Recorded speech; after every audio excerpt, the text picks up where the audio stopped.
Un factor de riesgo es que los pacientes consuman grasa. Y por lo general, esos cálculos que están en la vesícula, un gran porcentaje no tienen síntomas. He comido un chifa, pollo a la brasa, una parrilla y normalmente el dolor se presenta en la madrugada. Entonces usted me podría decir que después de Navidad tiene más pacientes.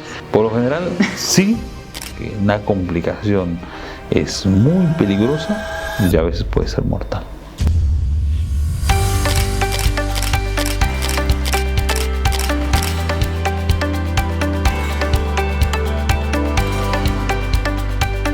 ¿Sabías que la enfermedad de cálculos en la vesícula es mucho más frecuente en la población del norte del país? Y eso es debido a la comida rica en grasa y en picantes.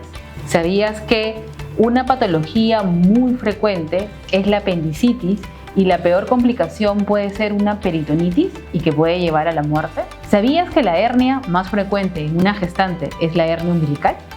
Hola, soy la doctora Milagros Quinto y estamos en Cirugía 24 horas. El tema de hoy es cirugías abdominales. El día de hoy tenemos a un invitado muy especial, el doctor Julio Atencio, cirujano general. Bienvenido, doctor.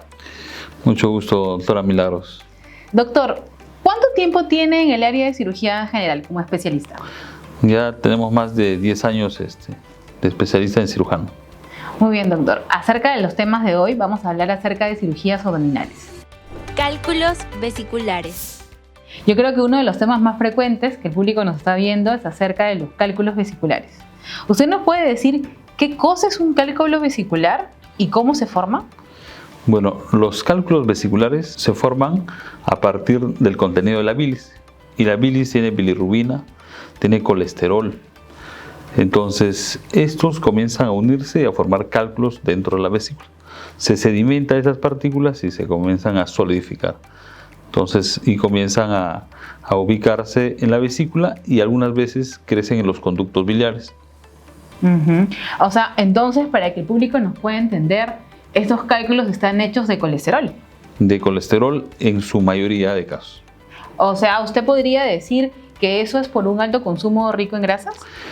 Un factor de riesgo es que los pacientes consuman grasa. Tenemos bastantes pacientes que sus altos contenidos de ingesta de grasas tienen un porcentaje mayor de cálculos, pero no necesariamente en gran mayoría que consumen grasa van a tener cálculos. Solamente es un factor de riesgo. Es un factor de riesgo.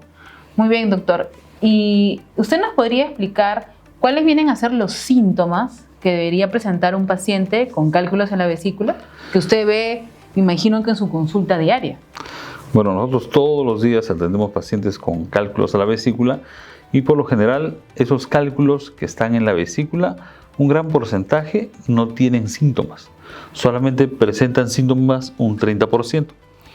Ese 30%, el primer dolor es un dolor que inicia un malestar sordo a nivel de la boca del estómago. Y muchos de nuestros pacientes son maltratados como gastritis. Muchos pacientes tienen tratamientos para la gastritis y el dolor persiste. Pero esto siempre se va a asociar al consumo de grasa. Entonces, el primer dolor es que inicia cuando el paciente, por lo general, la historia comienza, doctor, he comido un chifa, pollo a la brasa, una parrilla, y normalmente el dolor se presenta en la madrugada. El segundo síntoma, ya cuando la enfermedad es continua y persistente, a veces ya presenta un dolor ya más localizado a nivel del lado derecho. Debajo de la costilla derecha comienza ese dolor que ya los pacientes diagnosticados saben.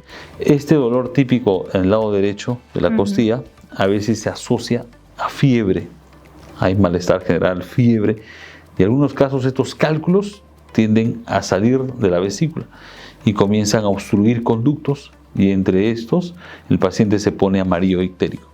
Entonces, estos síntomas son generalmente que los pacientes presentan y acuden a la consulta. Entonces, ¿usted me podría decir que después de Navidad tiene más pacientes? Por lo general, sí. Cuando los pacientes tienen cumpleaños, hay Día de la Madre, Año Nuevo, al día siguiente tenemos bastantes pacientes que acuden a las emergencias con cólicos. Entonces, y los pacientes ya diagnosticados, que saben que no deben comer grasas o están pendientes en operarse, abusan y van a las emergencias. Claro. Usted, doctor, también mencionó algo acerca de que los pacientes se ponen amarillos. Usted mencionó acerca de que los cálculos pueden pasar por otros conductos. Más o menos para que los espectadores puedan entendernos, ¿no? En palabras simples, es cuando el cálculo sale de la vesícula y se va a otro conducto. ¿Es correcto?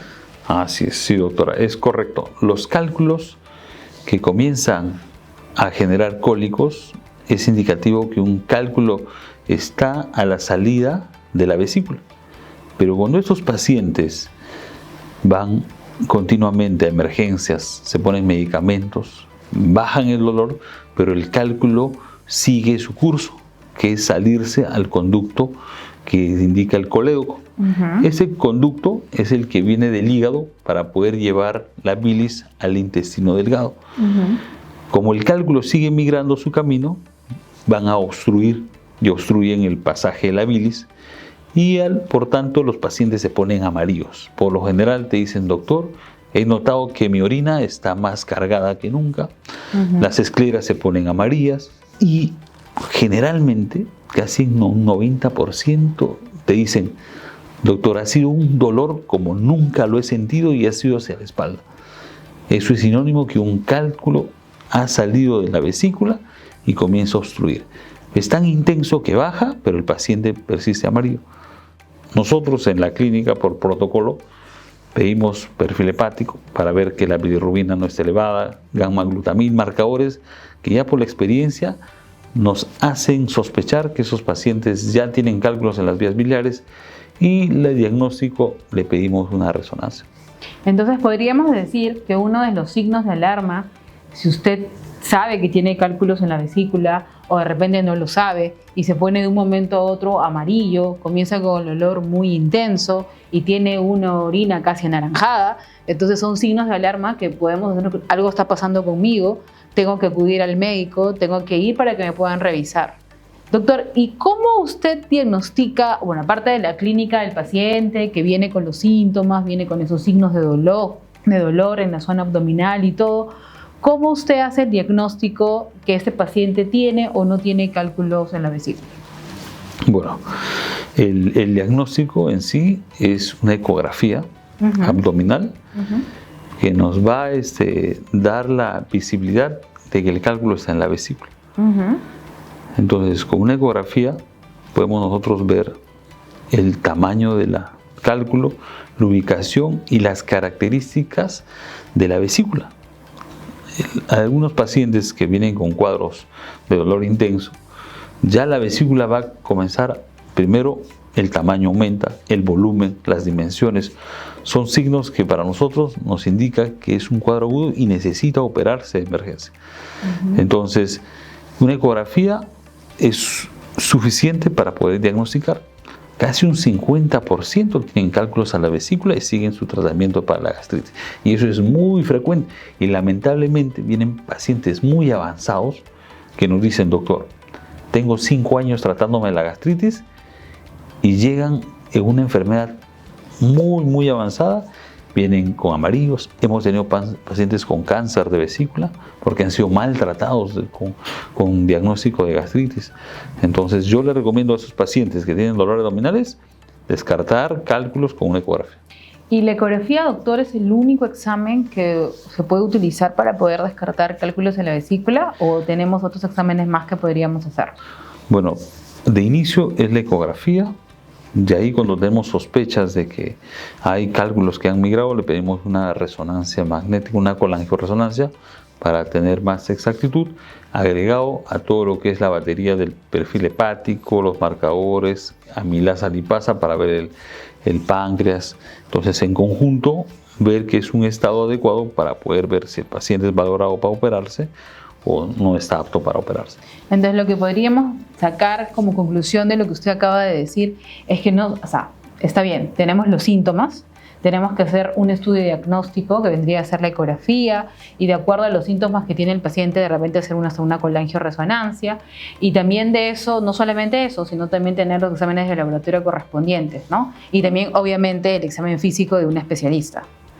Doctor, ¿todos los cálculos se operan?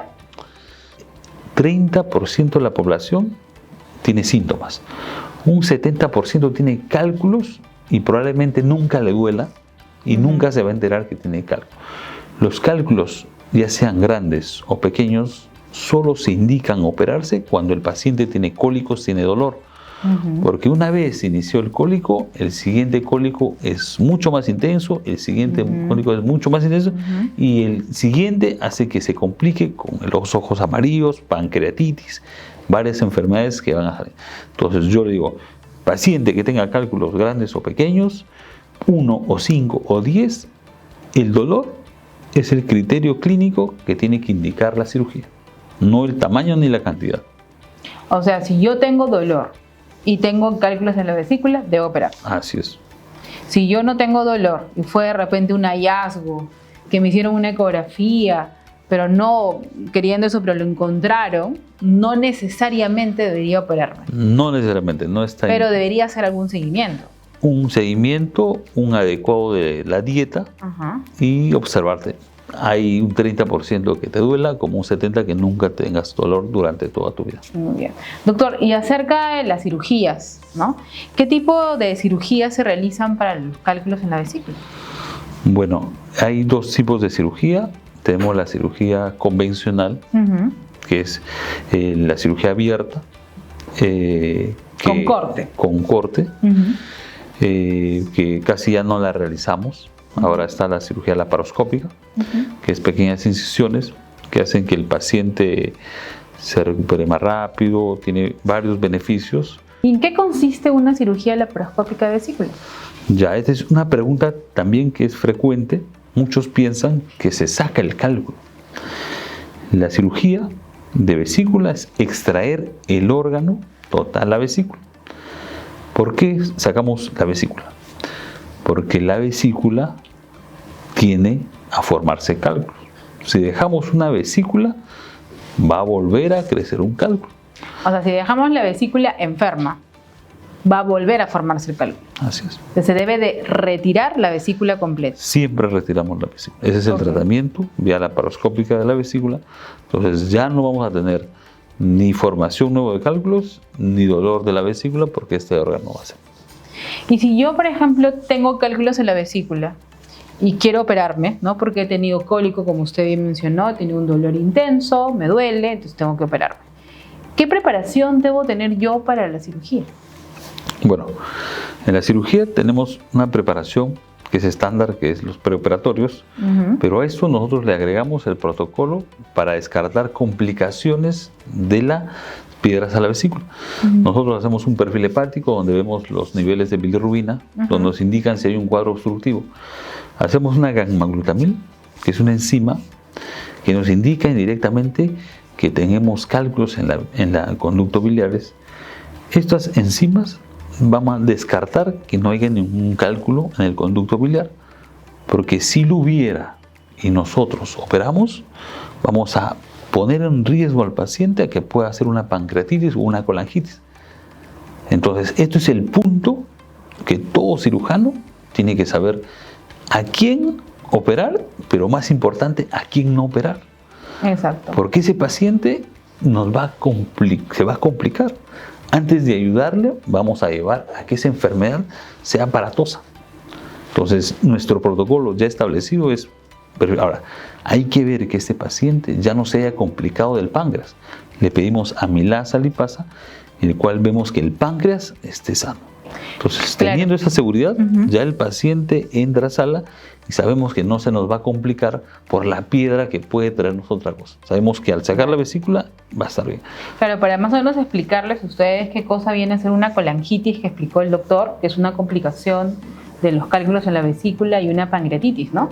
La colangitis es una infección del mismo conducto biliar, o sea, hay pus en el conducto biliar, una infección generalizada en esa zona, que es muy, muy peligrosa, como dijo el doctor, y puede causar muchas complicaciones posteriores. Y lo que es la pancreatitis viene a ser una complicación frecuente también de los cálculos en la vesícula, en lo cual se inflama el páncreas. se enferma el páncreas, se inflama y eso genera también complicaciones muy serias también posteriormente. Doctor, por ejemplo, si yo tengo alguna patología crónica, digamos que soy diabética, yo soy hipertensa, ¿puedo continuar con medicación normal para poder hacerme la cirugía? Los pacientes diabéticos, por lo general, te cuentan la historia que, doctor, tenía un dolor. Un dolor se hace tan intenso, pero hacen la enfermedad más aparatosa y vienen con cuadros muy avanzados y tienden a descompensar el nivel de glucosa. Entonces, en estos pacientes los estabilizamos, les damos antibióticos, los hidratamos, regulamos y los operamos. Entonces, el tratamiento para la glucosa lo hacemos más intensivo para que entre a sala, porque el que le está descompensando es la vesícula, que está haciendo un cuadro inflamatorio sistémico, y eso está descompensando. Ahora, los pacientes hipertensos, por lo general, toman sus medicamentos antes de entrar a cirugía, en su horario normal. Claro, la toma de ingestión es con poco agua. Tenemos pacientes también que hemos operado que se dializan, que van a sus diálisis. Lo que indicamos que antes de dializarse un día antes, hay que hacerlo sin heparina. Entonces tenemos este tipo de pacientes. Tenemos pacientes también oncológicos, hemos tenido pacientes oncológicos que siguen su tratamiento normal, hemos tenido pacientes respiratorios, hemos tenido pacientes... Ahora, ¿por qué nosotros operamos pacientes que tienen otras enfermedades? Porque lamentablemente ese paciente no puede comer, tiene una neoplasia, no puede comer, es renal, no puede comer, se desnutren mucho, pierden mucho peso. Entonces estos pacientes me dicen, doctor, opérame porque ya no puedo ni tomar agua. Claro. Lo que yo creo que es lo importante de lo que acaba de decir el doctor es que por más que los pacientes tengan comorbilidades, hipertensos, diabéticos, como dijo él, los que se dializan también, o sea, siempre es importante las recomendaciones preoperatorias, ¿no? O sea, sí se pueden operar siempre y cuando sus enfermedades estén estabilizadas, y en el caso que no le estén, por ejemplo, de un paciente diabético, controlarlo para después poder operarlo. Doctor, ¿y cuánto demora una cirugía de vesícula? Una cirugía laparoscópica que usted hace. Bueno, eso es variable, depende del grado, del grado del paciente que ingresa. Por lo general, una cirugía no demora en el acto de extraer la vesícula unos 15 a 20 minutos. Es una cirugía rápida. Hay pacientes que vienen en estados muy inflamatorios, con fiebre, infectados, o sea, 1 hora, 2 horas. O sea, son pacientes que hay que liberar, hay que hacer varias cosas, porque la enfermedad ya ha hecho que la vesícula está más complicada a la hora de extraerlo. Claro, va a depender mucho del paciente, entonces, no va a depender del paciente cómo llega. Así es. Doctor, y después de una cirugía de la vesícula, ¿cuánto tiempo demora en recuperarme? En que yo ya puedo hacer mis actividades normales, puedo hacer mi vida normal, por ejemplo, por vía laparoscópica, ¿no? Que a diferencia de una cirugía abierta, tiene aparentemente una recuperación mucho más rápida. Bueno, la cirugía laparoscópica hace que el paciente se inhabilite los primeros 24 horas, se queda en la clínica, sale caminando, ya para que pueda hacer actividades laboral. Normalmente se recomienda 2 semanas. Tenemos pacientes que son empresarios, que son administradores, que no pueden parar. Se recomienda en administrativo 3-4 días. Tenemos pacientes que cargan peso. Les esperamos que 20 días o un mes. Lo normal es que 2 semanas paramos, pero ya para jugar fútbol, un mes. Tenemos pacientes para ir al gimnasio porque te preguntan 2 meses. Ya cargar peso intenso 3 meses. Para montar bicicleta al mes. Manejar carro, que siempre preguntan, normalmente son dentro de los 15 días, siempre cuando el paciente se encuentra sin dolor, sin molestias, ya se indica que pueda hacer actividades pero no forzadas. Ok. Doctor, y por ejemplo, si yo soy operada de la vesícula, ¿qué signos de alarma usted me debería dar a mí como paciente después de una cirugía, ¿no? Que todos debemos estar alertas, ¿no? Algún signo de alarma que uno puede tener. Y acudir, obviamente, rápidamente a mi cirujano. Mire, cuando un paciente está operado, inicialmente sale de la casa a veces presentan fiebre. La fiebre, dentro de las 24 horas, hasta 48 horas, si la fiebre es sola, es producto de un proceso respiratorio, de una telectasia. Esta pasa sola con paracetamol, pero si es que la fiebre está asociada a dolor abdominal, tienes que acudir a tu cirujano. Vas al centro donde te operaste, te comunicas al cirujano. ¿Y por qué? Porque no es normal fiebre con dolor abdominal. No es normal ponerse los ojos amarillos, la orina cargada. Eso no es normal. Lo que a todos mis pacientes les digo, el dolor va a ser de más hacia menos. Si tú ves que el día siguiente o al 3 días que está disminuyendo este dolor, aumenta, eso no es normal. Es un signo de alarma que tienes que ir al cirujano que te ha operado para poder descartar alguna complicación que está sucediendo en el postoperatorio. Por lo general, dolor que va remitiendo, no se preocupe. Fiebre que viene sola y se va sola y no hay asociada, no se preocupe. Fiebre que se asocia, hay que acudir al médico. Y dolor que aumenta, hay que acudir al médico. Claro. Entonces, para saber que los signos de alarma que uno debe saber al momento de tener un postoperatorio viene a ser fiebre, ¿no? Dolor, y si uno se vuelve amarillo, ¿no? Puede tener alguna complicación postoperatoria que tiene que acudir inmediatamente a su cirujano. Doctor, ¿cómo debería ser una dieta en un paciente postoperado de vesícula? Un paciente que no tiene vesícula. Bueno, ya. Nosotros tenemos el protocolo de poder darle con la nutricionista. Tenemos una dieta específica por día. Desayuno, almuerzo y cena. Los primeros días, como no tenemos vesícula, no tenemos bilis que pueda digerir, hacemos dietas hipograsas. No debe haber grasa, ni lácteos, ni frituras, ni comidas pesadas durante los primeros 10 días. Evitamos esa bajada de grasa y de ahí esto lo prolongamos hasta el mes. Los pacientes pueden comer dulce, pueden comer sal, normal, pero las grasas al mes. Ahora, normalmente los pacientes nos dicen, doctor, estoy con diarrea. La diarrea normalmente se da porque el paciente come grasa antes del mes y la adaptación de la secreción de bilis se acelera y esto hace que a nivel del tubo digestivo haya mayor ósmosis y el cual arrastra líquidos y produce diarrea. Entonces nuestros pacientes le indicamos, a partir del mes ya puedes comer lácteos, frituras, grasas de forma progresiva, que a los 2 meses ya puedes comer cerdo. Y también, muy importante, te preguntan el alcohol. Doctor, ¿cuándo puedo tomar? Se viene el cumpleaños, es al mes. Cigarro al mes y café al mes. ¿Por qué indicamos esto? Porque las heridas tienen riesgo de infectarse si toman antes del mes. Muy bien, doctor. En verdad nos ha explicado muy bien acerca de todo lo que son los cálculos vesiculares, los signos de alarma que uno debe tener en cuenta, el tipo de cirugía que uno debería realizar y las complicaciones que puede pasar. Hernias abdominales. Acerca del tema de las hernias, doctor. ¿Qué cosa es una hernia y cómo se produce? Bueno, las hernias, por lo general, son debilidades de la pared abdominal, el cual se manifiestan por tumoraciones, aumento de volumen.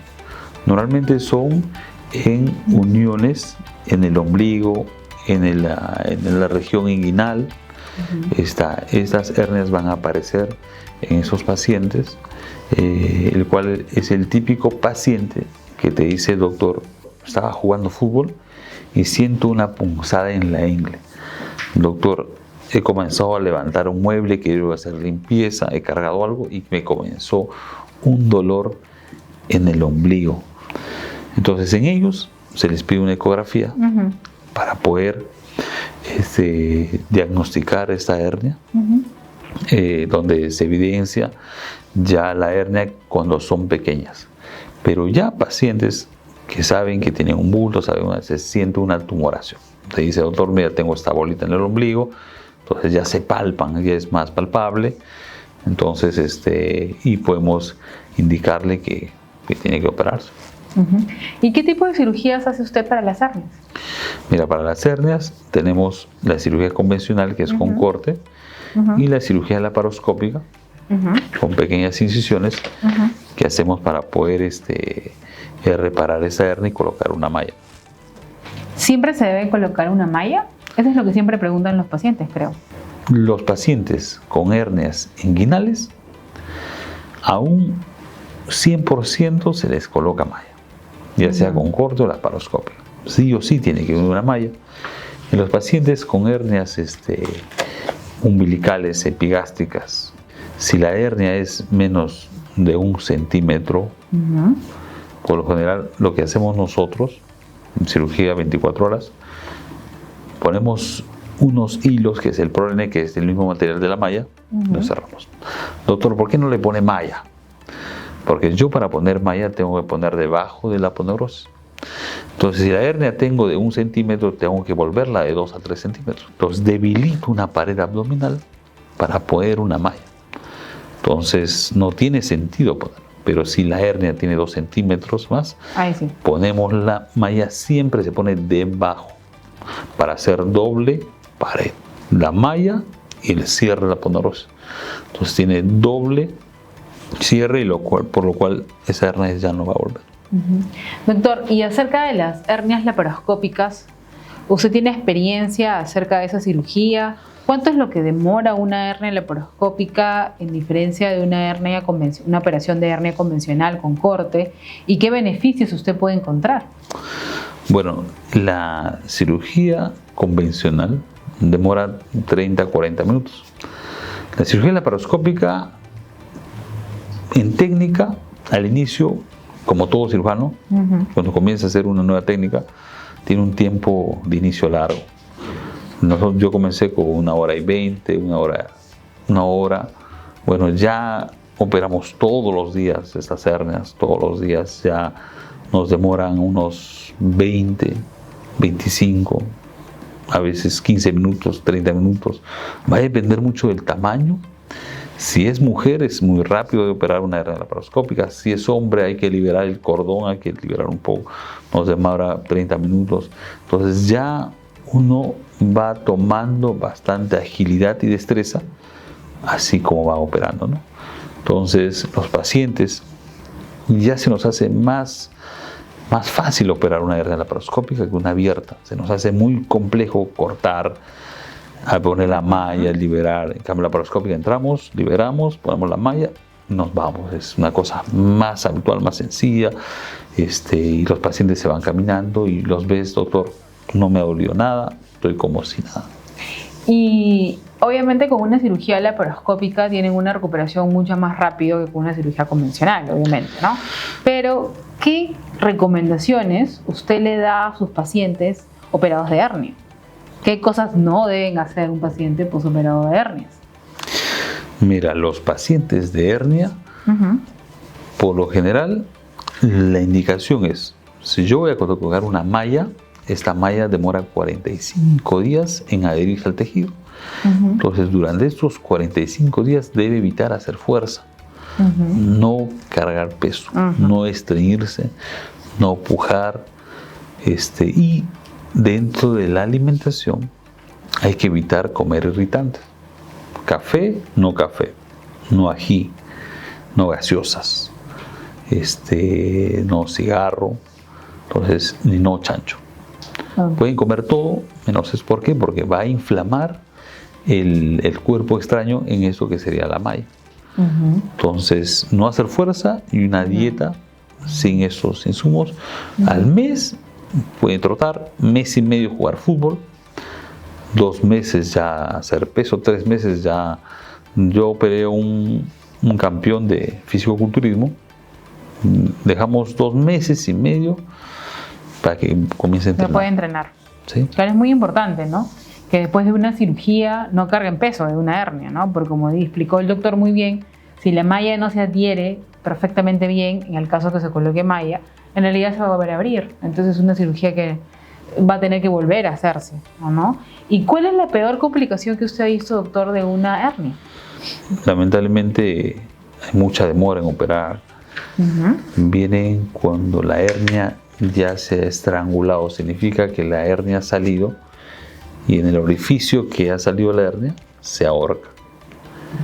Y esta hace que el intestino a veces se necrosa y vienen perforados, obstruidos. Son casos muy avanzados, que ya no solamente es reparar la hernia, que es salvar la vida del paciente. Entonces, eso no, a nadie recomiendo esperar tanto si la hernia le duele, porque una complicación es muy peligrosa y a veces puede ser mortal. Doctor, ¿y hay alguna parte genética de esto de las hernias? O sea, mi papá tuvo hernias, yo voy a tener hernias, mis hijos van a tener hernias. ¿Hay algo de cierto acerca de eso? Sí, hay algo genético en los pacientes con hernias inguinales que tienen tendencia. Yo he operado familias, niños que tienen un factor de riesgo para poder tener estas hernias inguinales. Apendicitis aguda. Y el último tema que vamos a conversar es acerca de la apendicitis. Doctor, ¿nos podría explicar, por favor, primero qué cosa es la apendicitis? La apendicitis es una inflamación de este órgano que se llama apéndice, que está ubicado en el colon a nivel del ciego. Normalmente no tiene ninguna función. Es en la vida fetal tiene una función de poder ser una glándula donde te puede dar un poco de defensa, pero ya en nosotros los mayores ya no funciona y este órgano tiende a obstruirse, la luz del apéndice, y tiende a inflamarse. Entonces a veces se obstruye por fecalitos, que son las pequeñas heces que se obstruyen, algunas veces por semillas, ya a veces hemos tenido casos por parásitos que obstruyen y producen apendicitis. Y en algunos niños por infecciones respiratorias, que también hacen unas apendicitis. Doctor, ¿y cómo hace usted el diagnóstico de apendicitis? O sea, ¿cómo sabe usted que este paciente es probable que tenga apendicitis? ¿Qué síntomas puede presentar? ¿Qué exámenes auxiliares le puede pedir? Bueno, la apendicitis al inicio es un dolor inicia como una gastritis, con un dolor en la boca del estómago. Es un dolor que comienza en la boca del estómago y con las horas va migrando al lado derecho. Migra al lado derecho y se asocia a, primero, el paciente pierde el apetito, el paciente, algunos pacientes comienzan a hacer temperatura, fiebre, y algunos llegan a vomitar. Entonces el típico paciente que viene y te dice: doctor, me dolió aquí el lado derecho y en la boca del estómago del lado derecho. Entonces esos pacientes también, por lo general, se automedican o van a hospitales donde no los examinan, van a hospitales donde le dan tratamiento para la gastritis, tratamiento para el dolor de vesícula, le dan analgésicos. Y a nosotros en la clínica nos llegan pacientes ya con apendicitis avanzadas, el cual tenemos pacientes muy avanzados con perforaciones. Esas son las peores complicaciones que pueden pasar por no tratar la apendicitis adecuadamente. Así es. Entonces estos pacientes por lo general le hacemos una ecografía, pero la ecografía te detecta el apéndice en un porcentaje mínimo. La ecografía que nosotros tomamos no es para diagnosticar la apendicitis, es para poder descartar otras enfermedades, ver si no tenga cálculos a la vesícula, ver que no tenga ninguna patología ginecológica, ver que eso hay que tenerlo bien claro, porque muchos pacientes, le digo: ¿por qué no te has operado? No, doctor, es que la ecografía no me ha salido que tengo apendicitis y me han dado de alta o a la casa y no los han examinado. Esos pacientes son muy sencillos de diagnosticar. Paciente que tiene ese síntoma, tú le examinas el lado derecho, hay signos de Marburg, signos que el cirujano o el médico ya se ha entrenado y se siente en la parte de la pared una hipersensibilidad, hay un rebote. Entonces el diagnóstico para nosotros los cirujanos es muy sencillo, siempre en cuando el paciente no se haya medicado. Por lo general no pasa eso, vienen pacientes automedicados, vienen pacientes con fiebre, que ya no se puede examinar qué es, entonces a ellos les pedimos tomografía. La tomografía es el gol estándar para poder diagnosticar a un paciente con apendicitis que ya haya tenido tratamientos o haya tenido medicación previa para poder ser más certero en el diagnóstico. ¿Y qué tipo de cirugías hay para la apendicitis? Igual la cirugía de la apendicitis hay la laparoscópica y el corte, que ya casi no la realizamos en la clínica. Hacemos casi un 99% es laparoscópica, pequeñas incisiones, y va a depender también de qué tan avanzado está esta enfermedad, ¿no? ¿Y qué tipo de anestesia usted te realiza cuando hace las cirugías de apendicitis? Mira, todas las cirugías que hacemos con la laparoscopía tienen que ser anestesia general. En la pandemia se utilizó un poco de raquidia, pero es más segura la anestesia general para ellos porque hay una descompensación por el aire que se introduce en el abdomen, que hace una bradicardia. Entonces con la general ya va a poder compensar, y es más, monitoriza el anestesiólogo, hace que esté alerta cualquier bradicardia, tiene un paciente ya en máquina que lo tiene controlado. Entonces nos da la confianza y seguridad para poder nosotros operar tranquilamente. Okay. ¿Y qué recomendaciones usted le daría a un paciente después de una operación de apendicitis? ¿Cuál vendría a ser la dieta? ¿Qué cosas puede hacer y qué cosas no puede hacer? Lo peligroso de estos pacientes es que coman como si no fueran operados. ¿Qué quiere decir esto? Si yo te operé el apéndice, si tú comes más de la cuenta que es indicado, haces una constripación, haces que el pasaje intestinal se distienda, y hemos tenido casos que lo que se ha anudado el muñón del apéndice hace una dehiscencia de apéndice. Dehiscencia de apéndice, ¿qué significa? Que lo que se ha ligado se abrió. Entonces los pacientes vuelven a tener signos de apendicitis, dolor, fiebre, y hay que volver a operarlos. Entonces todos los pacientes que son operados de apéndice, yo les digo, tienes que hacer una dieta, comer a un 50-60%, fraccionado, poco volumen, hasta los 30 días.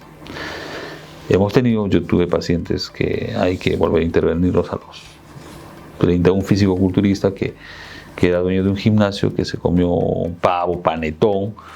Yo ya le había sacado los puntos, me dijo, doctor, bien, te recomiendo, todo ok. Y luego me llamó, era hijo de un general. Me dijo, mira, doctor, ¿qué has comido, doctor? Me comió pavo, tenía hambre, y lo volvimos a reintervenir. Tuvimos un caso de un niño que operamos y era su cumpleaños en el tercer día de operado. Fue a la fiesta, comió, hubo licencia y que tuvimos que reoperarlo. Entonces son cosas que pasan, pero siempre pasan si es que no siguen las recomendaciones, indicaciones que nos traen otras complicaciones. Por eso es que es muy importante seguir las recomendaciones del médico acerca de la dieta, principalmente en un paciente postoperado. Doctor, y acerca de la peritonitis, que es una complicación muy seria de la apendicitis, ¿no? ¿Se hace siempre por cirugía abierta? ¿Lo pueden hacer por cirugía laparoscópica? Cualquiera de las dos, depende del criterio del médico, o de repente depende de la experiencia o la expertise del médico. ¿Usted qué me podría decir al respecto? Mira, nosotros, yo he tenido muchos pacientes que por general vienen con peritonitis, porque hemos tenido pacientes, primero, que no lo han diagnosticado a tiempo. Segundo, pacientes que están en espera en los hospitales para operarse. Doctor, estoy 1-2 días esperando que me operan y no me operan. Hemos tenido pacientes, a veces ancianos mayores, que no dan mucha sintomatología y vienen avanzados. En casi un 90% 99% han sido realizados cirugía laparoscópica. Hemos tenido 1 o 2 casos que hemos tenido que convertir porque ya era inaccesible, era una peritonitis muy, no nos dejaba el intestino poder avanzar. Entonces, pero generalmente todo se hace vía laparoscopia. Porque tienen una mejor recuperación, ¿no? Es mucho más rápido su recuperación. Y más que eso, para el cirujano también es más rápido la visibilidad, lavar, dejar limpio, es bastante fácil para nosotros poder encontrar el apéndice. Porque cuando cortamos, solamente vemos lo que cortamos, el área.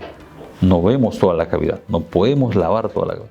Vía laparoscópica podemos ver todito la cavidad, limpiar, hacer todo el chequeo de toda la cavidad abdominal. Doctor, ¿y es posible tener apendicitis sin presentar síntomas? Bueno, hay algunos pacientes, los adultos mayores o inmunosuprimidos, que su sistema de defensa está muy bajo. Entonces presentan cuadros mínimos, con síntomas mínimos de apendicitis, pero casi por lo general siempre hay una sintomatología que es un dolor como nunca, que se localiza en el lado derecho, no tiene hambre, comienza a hacer fiebre y vómito, ¿no? Y tú salta, duele, camina, duele, se inclina y vienen normalmente con un dolor ya característico. En el lado derecho. En el lado derecho, inferior. Muy bien, doctor. Muchas gracias. Esto es Mitos y Verdades. Estamos ahora en nuestra secuencia Mito o Verdad, con el doctor Julio Tencio. Doctor, ¿mito o verdad? ¿Solo las personas mayores sufren de cálculos en la vesícula? ¿Mito o verdad?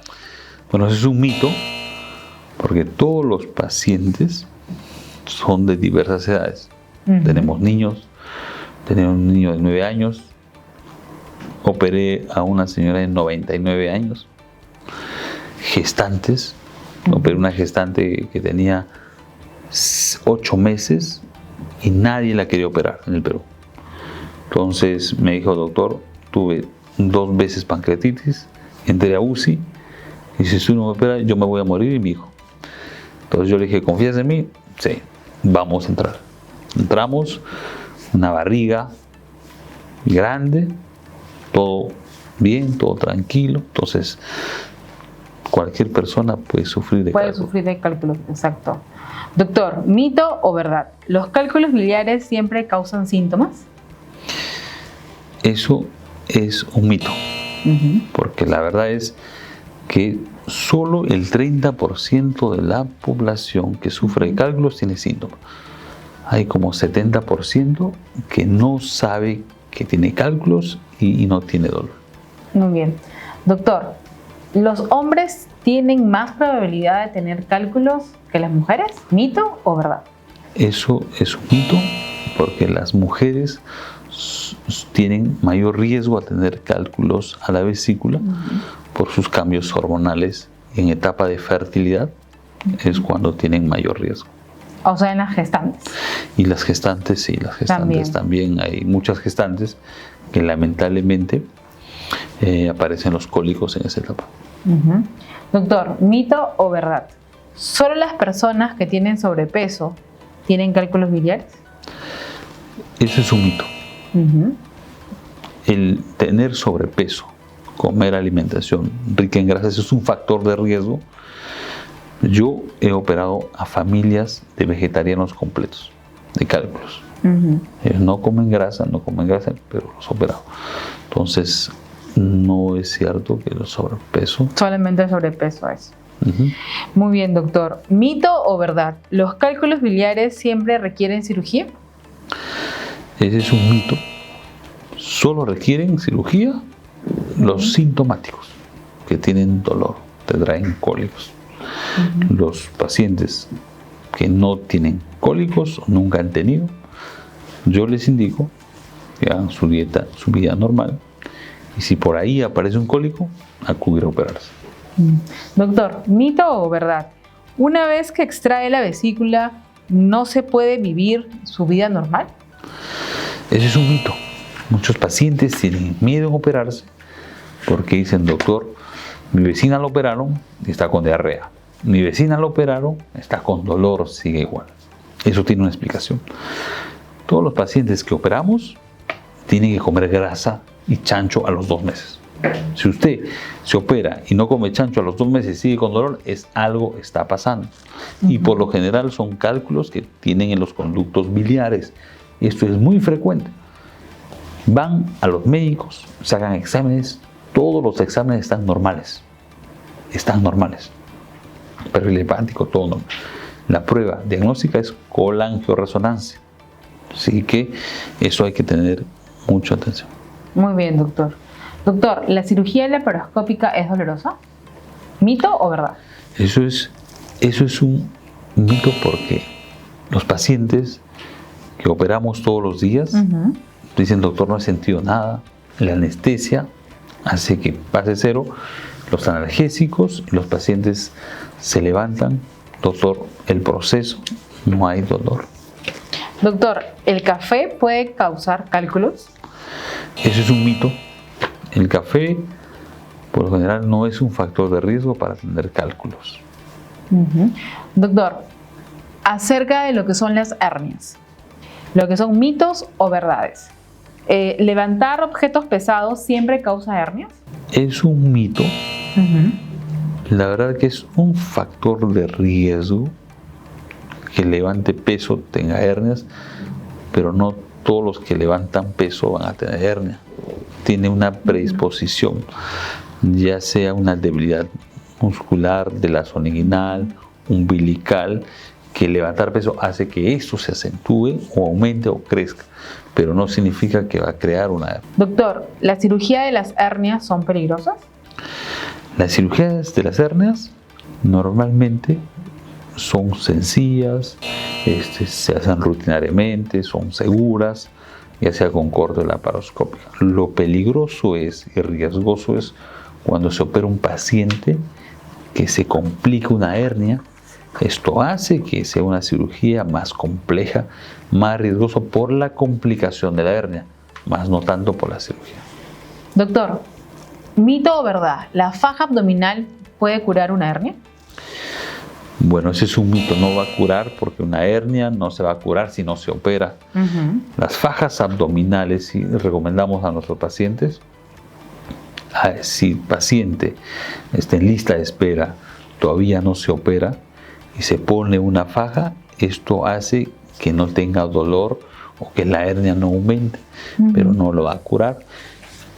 ¿Una mujer embarazada no puede tener hernia? ¿Mito o verdad? Ese es un mito. Normalmente las mujeres que han sido gestantes o embarazadas tienen un factor de riesgo de tener hernias y por lo general umbilicales. Exacto. Doctor, ¿mito o verdad? ¿Las hernias no son una emergencia médica? Mito. Por lo general, las hernias complicadas, las hernias con dolor. El dolor es un sinónimo que algo está primero a salir, se está obstruyendo, está comprimiendo, está encarcerando. Entonces este es un síntoma que esa hernia tiene que operarse. Cualquier momento puede estrangularse o ir a mayores. Claro. Doctor, ¿mito o verdad? ¿La cirugía de la hernia puede dejar cicatrices muy grandes? La cirugía de la hernia laparoscópica lo que hace es tener incisiones mínimas y se pone una malla más grande, más segura, y las incisiones son mínimas, no hay un corte grande. Doctor, ¿comer semillas puede causar apendicitis? ¿Mito o verdad? Bueno, ese es un mito. Normalmente no es una causa de apendicitis. Muchos pacientes nos indican que es porque ha comido semilla. No. Normalmente son fecalitos, que son heces, son parásitos. No tiene relación. ¿El dolor de la apendicitis siempre se da en el lado derecho? ¿Mito o verdad? Es verdad. Todos los dolores de apéndices comienzan en la boca del estómago y se van al lado derecho, inferior, y se asocian a fiebre, vómitos, pero cuando está complicado, llega a peritonitis, ese dolor se hace generalizado. Es un dolor intenso en toda la cavidad del abdomen. Doctor, ¿la apendicitis se puede tratar solamente con antibióticos? ¿Mito o verdad? No, ese es un mito.